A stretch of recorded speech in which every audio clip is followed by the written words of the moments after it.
Hey, my friends, how are we today? So I'm so excited to visit with you today. I've got Jennifer Erwin on the podcast today, and she is a mindful self-compassion teacher and burnout coach. And we're going to talk about one of my favorite topics, which is self-compassion and how it applies to finances and kind of all of the misconceptions that I think a lot of us think when we think of self-compassion. And so I'm just really grateful, Jennifer, that you're here to share your wealth and knowledge with us. And let's dive in. Perfect. Thank you for having me. This is my favorite topic. I know that's how we've been started getting connected too. So I'm grateful to be here and Yeah. talking about it. Yeah. So tell me about what is the relationship between self compassion and financial well being? Like, what do you see with your clients and, yeah, kind of how you teach that and things of that sort? Yeah. So I love this. First, I think it's helpful to start with that definition of like Yeah. what is self-compassion, right? And so self-compassion has these three components. It's kind of being mindful of what's happening inside our bodies, aware of what it is without getting lost in the story, right? The opposite is kind Hmm. of losing that. It's also being connected to the fact that we're human and imperfect, just like everyone else on the planet. So being connected to this sense of common humanity and treating ourselves with a lot of kindness and care, like we would a friend. And if you imagine what we do when we show up for a friend who's like having a problem, we would be really present with them. We wouldn't be lost in their emotionality. We'd be really there. We'd be understanding and we'd be really kind. So it's really doing that U turn and giving it to ourselves, which is Hmm. really hard. We're not taught how to do that, but that's really the essence of compassion is like really being present with whatever challenge or anything that's happening inside of us and maybe around us and giving ourselves the same kind of care and compassion that we would to others and acknowledging that of course we're like struggle is part of life and that we as imperfect humans like everyone else to expect that struggle will come up and that there's nothing wrong necessarily because we're experiencing struggle. So that's Yeah. the essence of being able to be with ourselves in a relationship like we would one of our friends, because we're often way harder on ourselves than we are with anyone else. So, really being able to hold that relationship. And so, looking at it from like, okay, if we're able to do that for ourselves, Hmm. how does that relate to finances? So, how I've been kind of thinking about financial well-being is about being able to take care of ourselves financially in the short and long term, being able to Hmm. take actions in that place, and also have this sense of like security about being able to take care of ourselves and like a confidence in how do we relate to money. I also think about it as having a positive relationship with money. And when I was thinking about this, I was like, well, oftentimes our relationships with money have a lot of mirrors with our relationship with ourselves because there's shame and guilt and all these things. We can be really critical of money, critical of ourselves with money.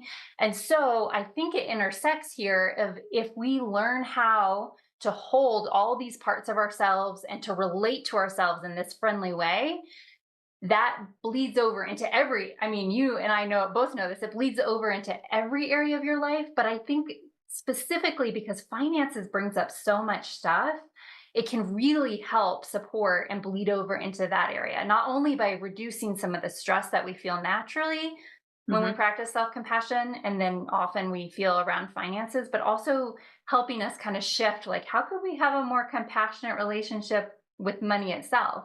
Yeah. How can we relate in behaviors in a more compassionate way? So that's kind of what I Yeah. think of. And I don't know what your take on that is in terms of financial well being, what else you might include and where you might already see some bleed through.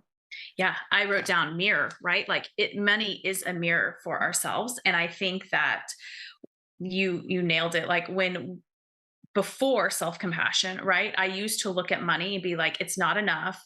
It's not good enough. It's, just so much lack of appreciation, which when I look at how I was with myself, it was the same way, right? Like I wasn't ever celebrating myself. I wasn't ever celebrating where we had come from a financial standpoint. Like there was so much of the parallels, like you say, of like, was I talking down to money and myself all the time, right? And so, like you said, I think that when we learn to really have compassion for ourselves, we start to, and I think compassion, I don't know what your take on this is, but like compassion and gratitude kind of, I don't want to say go hand in hand, but it's easier to find the gratitude because the tenderness and the softness is there.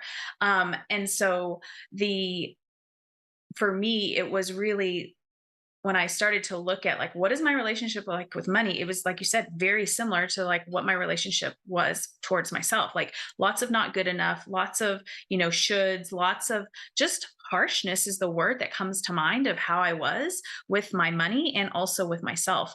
And I will say a practice that each of you that are listening can do is I learned this at a retreat is like how you talk to yourself, write all of that down, and then ask yourself, would you tell that to a friend? Right. And the answer most times is like, no way, I would never do that. And so, really, you know, sitting with or like, why do I choose? Because it is a choice, right? Like, it is a practice, it is something that we haven't probably been taught, right? From our parents or our caregivers and just the world around us, right? Like, and it is a choice and a practice of like keeping to come back to, okay, how do I want to be with myself? And it's going to feel kind of weird, right? In the beginning, like anything that we do in that we haven't done before consistently, it feels weird in the beginning. So really starting to allow that like uncomfortableness, I remember asking like, well, what do you mean, like how am I supposed to do this, right? And so allowing the uncomfortableness to be there, but starting to talk to yourself as well as talking to your money, right? Like, I'm so grateful for all that you have provided for me up until this point, right? And so yeah, I think that they are totally married and like parallel, absolutely. um Tell me, how do you use self-compassion for or suggest self-compassion? Because I talk to my clients a lot about this, like making decisions. And a lot of times I think people think self-compassion equals condoning, right? And that isn't the same thing. So when we are, dealing with our finances and also holding those boundaries and that self-love for ourselves of what do we want to create in our goals, and also not like letting ourselves off the hook. Yeah. And it's such an interesting thing because we have all these misconceptions when we hear the word compassion, and then there's the like, they're not quite synonyms because they're different. Self love is different than self compassion, self Yep. kindness. They all have little different nuances. But when we think about them, they're like, oh, that's so touchy feely. That's like, we have ideas that it's weak, that it's, Yep. because we have these conceptions in our culture that soft tenderness is also weak. And Mhm. so, Kristen Neff, who's one of the Mhm. founders of Mindful Self Compassion, talks a lot about both sides. She calls it the yin and yang. The yin side is that tender, welcoming, open. It's the thing we think of when we think of like, oh, that's touchy feely, and it's Yeah. very necessary because I think in our culture we don't value that enough. And Yep. so that's an important piece of it that we have to turn towards these, like you named, it's often young parts that are Mhm. hurting from all sorts of things, but can come up really strong when we're talking about finances. And so Yeah. we need to have that like tender, loving space to turn towards those parts so they feel safe enough Yeah. to grow, to grow Yep. out of those old patterns. And alongside that, we don't want to negate the fact that self compassion is also fierce. And we often have to take kind of fierce action in order to take care of ourselves. And Kristen Neff likens it to like that mama bear kind of feeling. So, any of the parents out there, that kind of fierce protective energy around Mhm. your kids. And when you're Yeah. in your best parenting, you're holding boundaries. You're firm and kind. You're not letting your kids off the hook, but you're also not like berating them either. Like if Yeah. your kid comes home with a bad grade on a test, you're going to offer empathy. You're going to offer that tenderness and understanding. And if you're being that great parent, you're going to be like, and what could we do better next time? Like, this Yeah. isn't what we want to do. What can we do? And how can we make a plan? And those go hand in hand because if we skip the tender step, we go into the stress response and we shut down and we feel, and that's what happens when we criticize ourselves or say, like, I'm so awful, I'm never going to get better. And that keeps us in a stress loop and actually doesn't open us up to the creative problem solving part Mhm. of our brain that comes online when we're not stressed, that can be like, huh, how could I change this pattern? How could I shift this behavior? How could I get motivated to look at my finances? Like all that creative, energizing energy gets lost Mhm. if we stay trapped in this place of like, oh, I should have known better and I should do better and I'm not enough, or all of that. Mhm. There's no room to actually create reasonable goals and take and find the energy to move forward with them in a way that is actually possible in our Yeah. lives. Yeah. I always say, like, if we're not looking at our books, or we're not, calling our CPA, or we're not doing some of the things that, the business owner, it requires for us to do, it's like, first of all, acknowledging, like, maybe there is something deeper there, right? Like, I always think that there's a reason why we're feeling resistance, right? And so, if we can look at it from a compassionate place and like you say, a curiosity versus judgment, right? Then we are in that creative way of thinking of like, okay, what is going on here, right?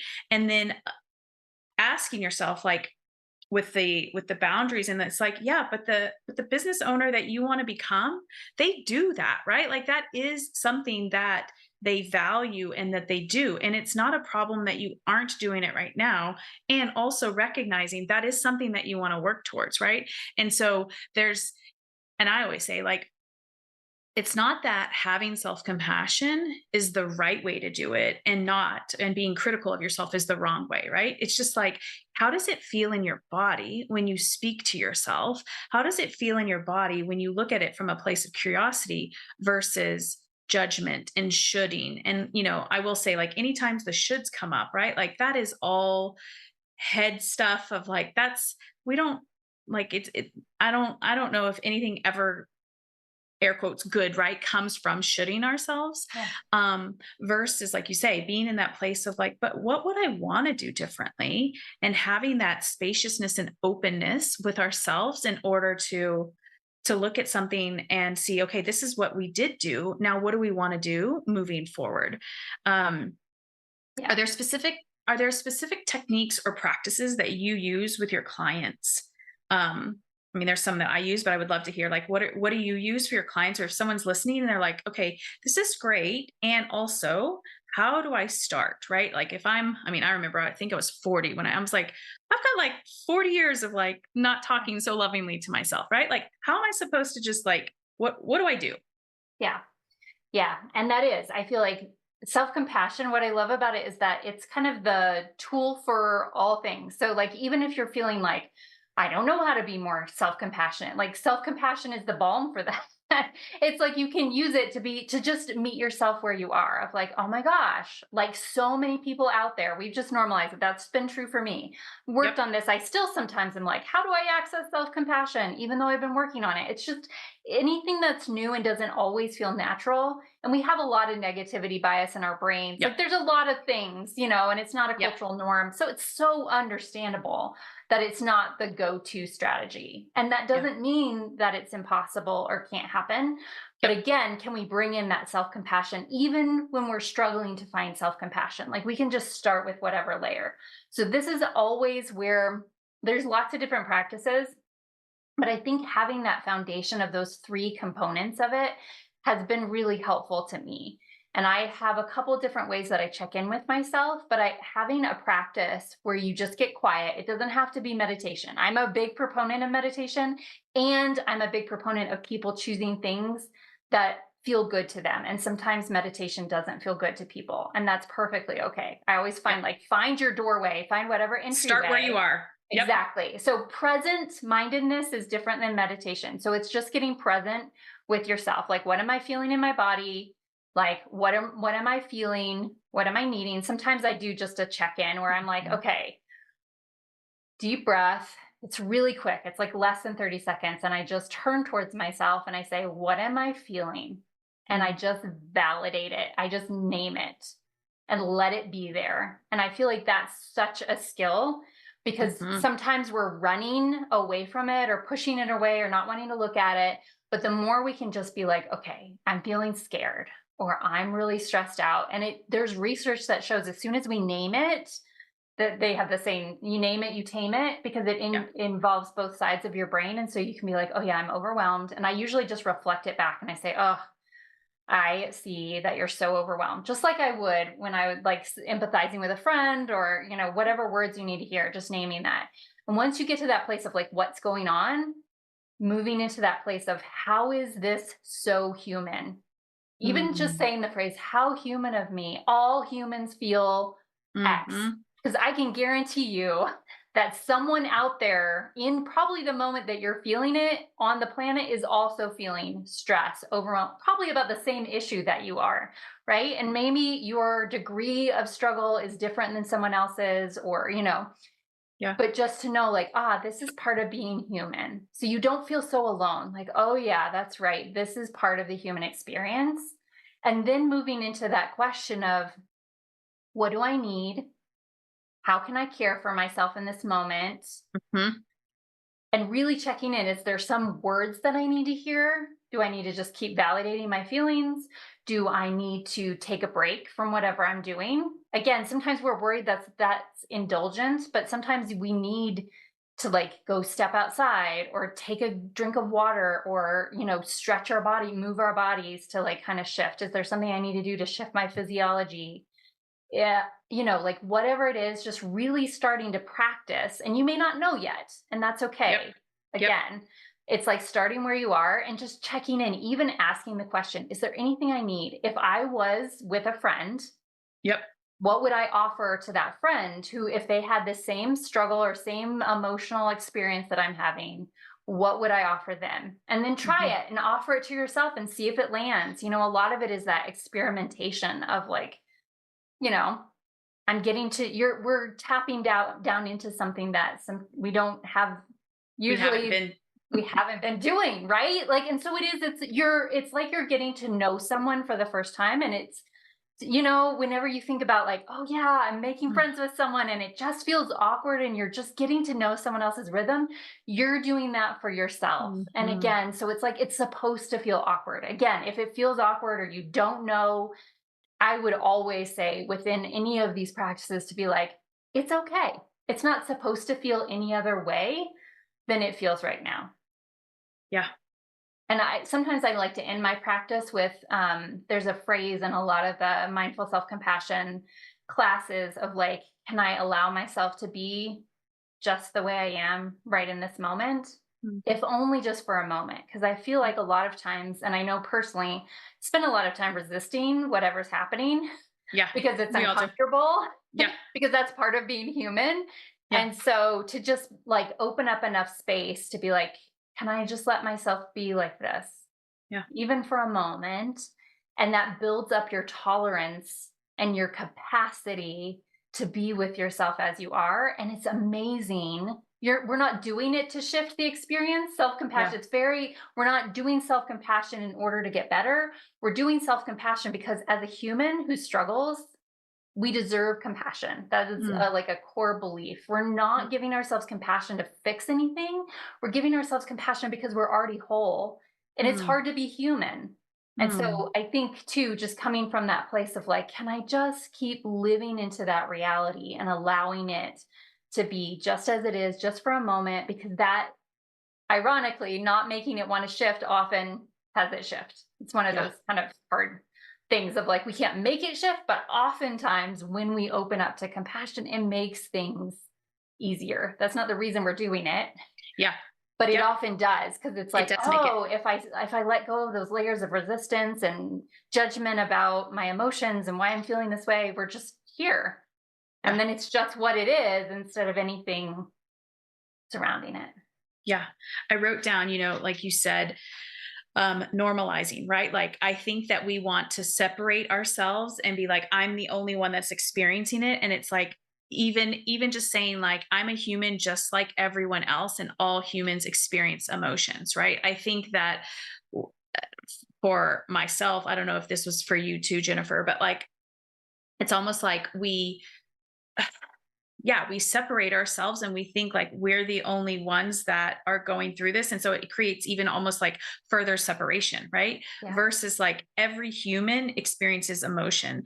And so, every person experiences, feeling sad at times. And just like sometimes just talking to yourself and naming those things so that you create some distance between like the emotion and like it's almost kind of like you can be sometimes the watcher, right? Versus in the moment feeling like thinking you are your emotions.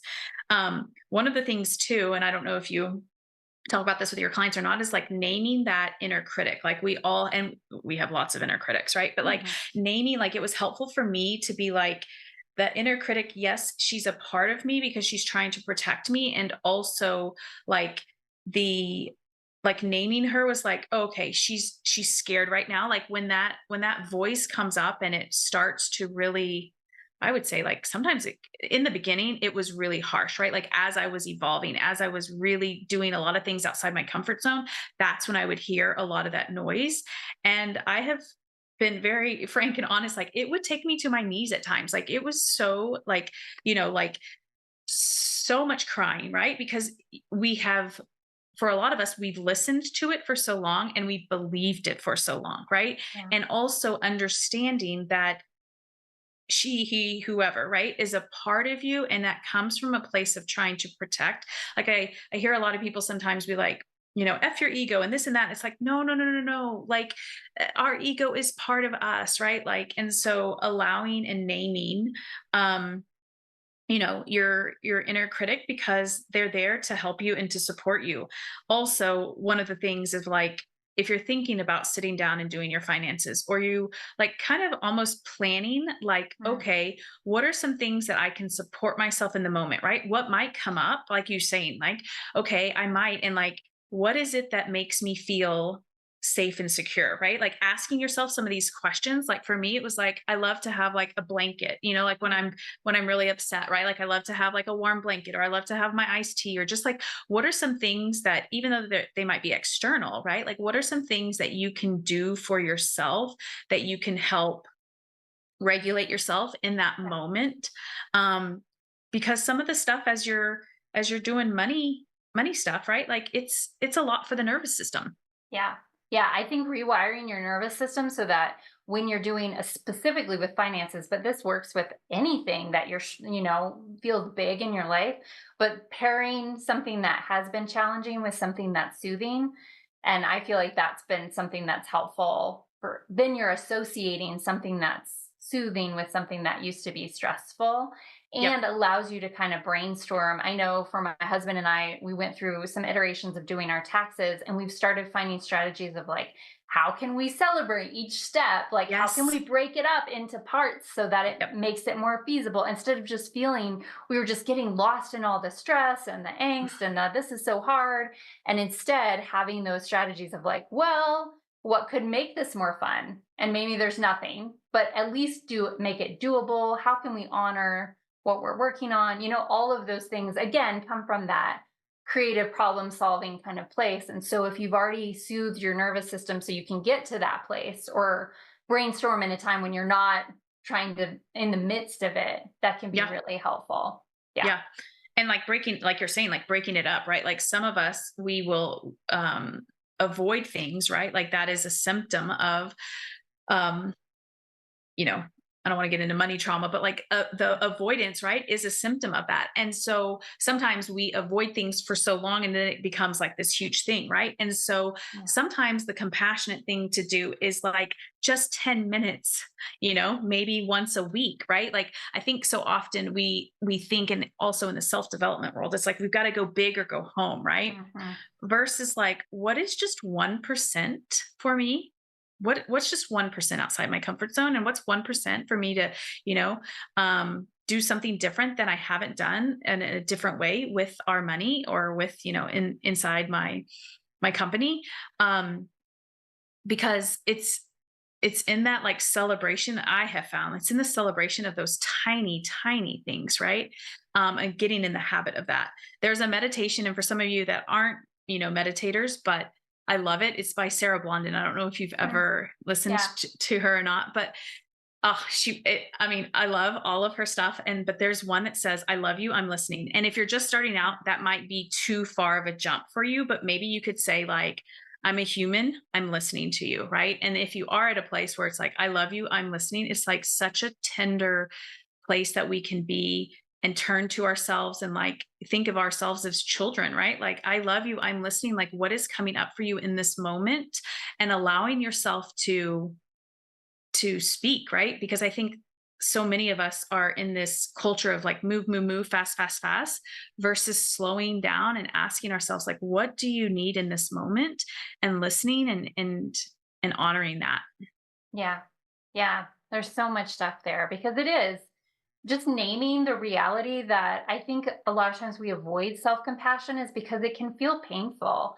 There's a Mm, phrase in mindful self compassion called backdraft, which is this it's a term from like a firefighting world yep. where if there's a fire happening and a firefighter opens the door, it puts oxygen in, which actually makes the fire go higher. And Yeah. that same idea happens that when we're turning towards these parts of ourselves that need love but have not received love, it's like opening that door and Mm, giving love to these parts. And a lot of pain that has not been felt mm, sometimes does get felt. And so mhm, it can feel like that idea of it feeling harder before it feels mhm. easier. So just naming that it's True story. worth it's worth the work, but that there's nothing wrong. And again, Nope. self-compassion is one of those things that you can also mitigate that. You don't have to like rip off Yeah. the band-aid. Like you were Yep. just saying, it can be that 1% is what's kind. Yeah. Again, we have this idea of like go all in or go home, like that there's Yeah. a black and a white, kind of like you're in or Yeah. you're out. Yep. And that doesn't take account to like how life works is that you know, I have done a practice. It comes from Samantha Bennett, who's an amazing coach, and she just talks about 15 minutes a day. And Mm, you can make mhm. that anything. And there's also like a whole philosophy around like tiny habits and things like that. And it is amazing how that has worked for me in my life because it makes it doable. Where if you think, Yeah. okay, I have to run for 45 minutes every day, you do it for 2 days and then you're sore and you're tired and you're like, oh my gosh, I don't have the energy. But if I'm like, okay, I'm just going to go for a 10-minute walk, that gets your body, it feels doable. You're like, I can do this. I can do this even at the end of the day. Like, I don't have to gear up for it. And it makes it consistent and you start getting the benefits. And that's the same with like looking at your budget. If you're like, okay, I have to revamp everything in my financial life, it's like, oh, what if I could just, Yeah. track one expense? Yes. And Yep. it gets you in the habit of tracking and it feels easy and you can be like, okay, every time I spend money on a coffee or a gas or whatever it is, just track it. And it feels, you have to get over the psychological hurdle that it feels like nothing, but it really is everything establishing that first habit because then it's easier to habit stack and then you can increase if it feels right. I've exercised almost every day for the past 2 years by doing about 15 minutes of exercise. Some days I do Yep. more, some days I do less, but I have showed up every day and I've felt the like mostly mental and emotional benefits. Physically, I'm much stronger too. But it's amazing how those kinds of things, and I did it because it's self compassionate. I'm like, I can do Yep. 15 minutes and Yep. I'm showing up on the mat, not because I'm like, oh, well, I'm going to get, you know, because I have to look a certain way. It's like, no, this is for me. This is the Yes. 15 minutes I'm devoting to me. And that's where I feel like we were talking about different kinds of energy that self-criticism can feel energizing, naming that. But I Mm. kind of think of it, and I hate this because it sounds judgmental, but it's like a dirty energy because it comes with pollution. It comes with Mm. it's like side effects. I think about it, it's like, okay, it'll get you so far, but you're going to have the side effects of shame and guilt, the drag that comes from those versus self compassion, which does take some work putting in. It's not as easy or as natural Yep. for some of us Yep. as self criticism, but it's a cleaner, long burning energy that sustains you long term. I know Yep. Kristen talks about like a coal powered train versus an electric train, but I Yep. kind of think about it as dirty and clean energy of like what are going to be the consequences that sometimes we can't see as clearly because everyone else is doing it, right? Everyone Yeah. else is criticizing themselves and that's normal and it feels comfortable, but there's a high cost that we're not seeing versus Yeah. the like upfront, learning self-compassion, but it's just so much more sustainable in the long term. And it doesn't come with any of those side effects. In fact, it comes with benefits. Like Yeah. your life just starts growing. Instead of having all these side effects that are negative, you have side effects that are positive. Yeah. I want to go back to, because I want to make a comment on that, as well as like, it's like when you were talking about working out or whatever, it's like dropping the expectations. It's like we have so many attachments to goals. It's like, what if our goals started to be like, because it feels good in my body, Mhm. because I like to move my body, or like if we're talking about financials, right? It's like, because I like to be the business owner that knows my numbers, because I like to be like, we don't have to attach it to a monetary or a like a I call it like a 3D goal, right? Like Mhm. working out, or like, or making more money or something like that. But like, it's like the person that you are being and becoming, like that is the goal, right? Like, and then the Yeah. cherry on top is like, oh, because I'm stronger, or because I, maybe look better, or, I make more money. But like, it's those inherent things that like is what's going to keep us going, Yeah. because there will be a time maybe in our business that, we're maybe in a lull, or, you know what I mean? And so I think like the dropping those expectations, in what you said of like, I think like 0 to 1% is everything, because you're going from literally zero at a Yeah. stop, right? Inertia. You're having to create momentum. Um, versus, once you think about like a plane, right? Like a plane uses so much fuel to get off of the ground, but like once they're in the air, they are gliding, right? And Right. so I think of it like that as well. I wanted to go back to, um when the inner critic, and you were talking about, that is like Dr. Joe Dispenza talks a lot Mhm. about this, of like in our bodies, right? Like our bodies are used to feeling certain emotions, and they release certain chemicals. And so if we haven't felt that emotion in a while, those chemicals, right, dissipate. And so guilt creates certain chemicals in our body. And so if we aren't, and we haven't felt that in a while, something will come up, right? Like the emotion will come up, or a thought will come up to trigger it, to because our bodies are like, hey, wait a second, right? We need Haven't this. felt guilt in a while, right? Like it's addictive. It is addictive. And so, our body's addiction. And so recognizing like, where am I addicted to guilt? Where am I addicted to shame? And not from a like shaming yourself or anything like that, but just like, yeah, like we haven't practiced feeling joy and peace. And um I'm like, what is the emotion of celebration? I think it's like proud satisfaction. Mhm. I'm not sure. You know what I mean? It's like we Yeah. haven't practiced those emotions more consistently, so our body isn't craving those as much as it's craving the shame and the guilt. Yeah. Yeah. I like to think about it in neural pathways. It's just we don't Mm, have, like we have this highway that our yep. brain's like, it's just easy. It's just easy Yeah. to get on the highway and take that thought loop. Right. Yep. And if we're talking about building one that's self compassionate, it's like a forest in the jungle. We're like hacking through with a machete. And to just like give ourselves compassion of like, yeah, we don't have a highway built. There's no highway. There's not even a path on the ground yet. And so it's like, of course this is hard, or of course this feels uncomfortable. Again, Yeah. it's like bringing the self-compassion to the self-compassion Yeah. learning, Yep. because it's like, oh yeah, this makes sense. Again, Yep. normalizing it, like, yeah. And that's true of any neural circuit for any type of skill that you want to learn. If Yep. you're picking up a new sport, if you're doing whatever, you have to create, it's, there's not much of a path usually there of, and that same with a feeling of an emotion or thinking a new Yep. thought loop, right? Yep. And just anytime you get on the highway of the old way, starting to feel guilt again or shame, Mm-hmm. Yep. you can just be like, oh, yeah, of course. I have so many exits in my mind to get on this highway. They've been built, like you said, over many, many years. And Yep. so, again, just like, it's okay Yeah. that it's Yeah. hard, and it's worth creating those new Oh, neural pathways, because we want that feeling. Like whether our business succeeds or fails, wouldn't we want to be developing a feeling of well-being and satisfaction no matter what life throws at us? So yeah. those feeling goals, or how we want to be in our bodies, is ultimately what we're craving anyway. Like when we're Yep. saying I want to make a lot of money, Yep. usually it's connected Feeling. to feeling secure, feeling successful, feeling proud. What if you could just do that? And sometimes we fight. I know my brain's always like, but you really want this thing. It's still really attached sometimes to thinking that Mm, the 3D thing will give me the feeling.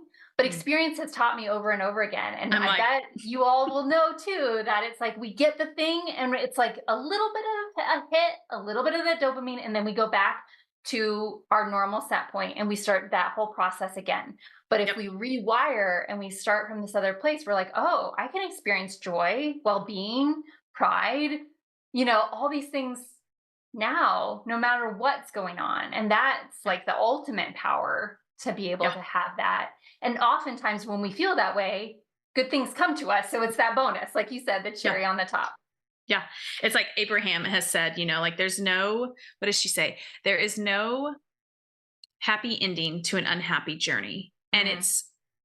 it feels so true because like I know for myself, right? Like the 3D, right? Like you think that amount of money and you have that amount of money and you're like, not really any Yeah. different, right? Like it's not long term. And so the other thing is like you just get to feel that. And I'm not saying when I say all the time, I'm not saying I don't feel Yes. sadness, I don't feel grief, I don't feel anger or frustration, right? But my baseline now is very different, right? I don't, it's almost like it's not very compassionate to withhold those higher vibration emotions from yourself until the very, very end, right? Like you get to experience it and have those feelings. Like I believe we came here to earth to like have fun and have joy and experience that, right? And so you get to have that all along the way. You don't have to withhold and restrict that from yourself up until the very end. Yeah. And I Yeah. think that's where a lot of times self compassion, you can start looking at those like limiting beliefs that you have about ourselves. Because so many of us have told ourselves, I'm not enough as I am. I don't Yeah. deserve those feelings. That's sometimes why we think, well, Mm. I will deserve it when. And Yep. so it really is about flipping it of like, what if right now, Mm. just as I am, imperfect human that I am, I already deserve compassion, and starting Yep. with that, a compassion in my struggles. And then you can be like, I already deserve joy in my triumphs and my successes and joy Yep. in my everyday delights. All of those things start to open up when we just have a little bit more compassionate room to see things as they are. Yep. I feel like that's so much of what mindful self compassion has given me. It's just a little more space to name, like you said, name my Mhm. inner critic as my inner Yep. critic and turn towards her with love, but she's not in the driver's seat anymore. I taught a whole Yep. class of like taming your inner critic, and she was driving my life because she thought she knew best, and instead kind of connecting to our own inner wisdom. Again, Yeah. if the more we can do that through some of these practices, it helps us start to trust ourselves, and we can be like, honey, you sit here. Mm. You don't Yeah. leave the car. You're a part of me. Yeah. And I'll listen, but I'm the one who's driving. And it Yeah. does. It creates this empowering place where then we're like, okay, I'm in the driver's seat of my life. Always will have all these different parts of me that will have things. I'll have the child part, I'll have the inner critic, I'll have, parts that we inherited from our parents. And Yep. they're a part of us, but they're not, we have some space from them and we can name them for what they are and make a more responsive choice Yeah. instead of a reactionary choice. And that's, I think, with Absolutely. finances, gosh, it's so embedded. We react so much. I know I used to, every time I'd feel stressed or kind of anxious, I wanted to eat out. And it was one of those things. And then I feel guilty for spending the money and I wasn't as happy. And it was like being able to get some space and see from that pattern and have compassion for myself of, oh, there's this part that so wants to have fun. At that point in my Mm. life was really stressful. And it was like, Mm. this part really believed that by spending money and going out and having a fun experience that it would be better, and it never was. But this part really like hung on to this experience, and so nowadays I can have more space when I feel that urge, because sometimes I might want to eat out and that's Yeah. okay. And sometimes I'm like, you know what, there's other ways that are actually going to serve me. I can really get in touch with my needs and be like, no, I actually feel like I'm in a good financial place. It feels okay to spend the money and to enjoy that, and I'm going to be really present to that. And other times where I'm like, you know what, I would rather use that money in a different way. And Yeah. again, that's not punishing, it's just coming from a value placed thing. Yes. You can be like, okay, how can I give this part fun without having to go out to eat?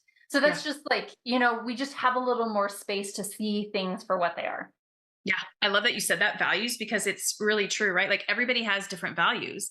And so I think we want to look outside and be like, oh, well, so and so says, like financial gurus. Oh, well, they say to do XYZ, or no, no on the lattes, or it's like, what do you value? I think that's something that, like, Yeah. really kind of doing that exercise of like, what do I value? I mean, I value travel. And so and I don't really value like my clothes. And it's not that I don't value it as like, I don't care what I look like. It's just like, you probably will never see me wearing a $200 shirt, right?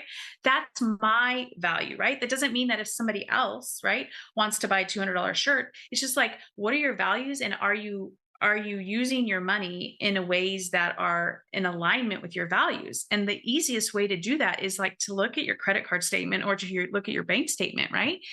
And here we go back to self-compassion, and having self-compassion when you notice, okay, a value of mine might be, um, eating really healthfully, but maybe you're going, like you're saying, like maybe you're going out to eat at restaurants that you're like, it's like that quick, like we were just talking about, it's that quick fix of that dopamine in the moment. And then you're like, it's not that lasting effect, right?